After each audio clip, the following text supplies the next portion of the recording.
Hi!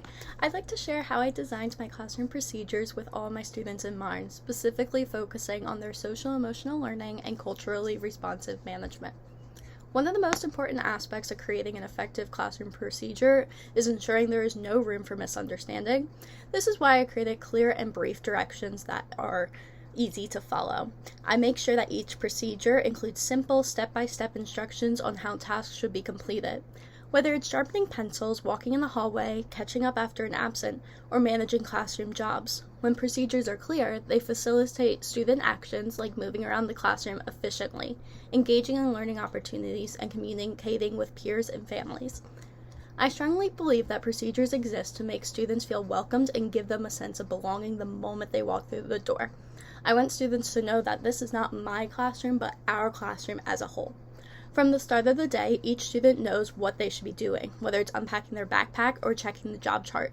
This not only gives them a sense of responsibility, which helps their social-emotional learning, but also helps create a structured, predictable environment where everyone knows their role. Predictability was really important to me in teaching because I know students with trauma really rely on it, and it's good to know that my classroom is a safe space. Additionally, it allows me as the teacher to be fully present and in the moment, greeting my students at the door, checking in with them, and engaging instead of running around trying to manage everything by myself. This level of preparation sets a positive tone for the day.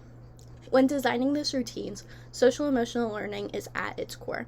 For example, our procedure in walking in the hallway by keeping our eyes forward, mouths quiet, and hands at our sides is more than just an order. It teaches students self-regulation, respect for others, and how to manage their own behavior in different environments. These are skills they'll use throughout their lives, both inside and outside of the environment, and make sure they are safe throughout the entire school day. Additionally, I always strive to make my procedures culturally responsive.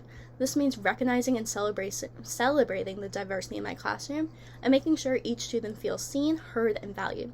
Whether it's using visual aids or adjusting procedures for students who might need extra support, my goal is to just honor my students' individual background and learning style. I never assume that a student knows exactly what to expect, which is why I'm explicitly teaching them and modeling so they help understand it. Students need to feel like they belong and contribute to the classroom community. By assigning meaningful jobs, I'm giving each student a chance to lead and participate and feel responsible for our shared classroom environment. In creating procedures that are clear and inclusive, I'm not just teaching content, but I'm helping my students build self-confidence, empathy, and responsibility. By setting these clear expectations, every student knows what to do, they feel a sense of ownership, and become an engaged member of our learning community. Together, we create a classroom where everyone can thrive.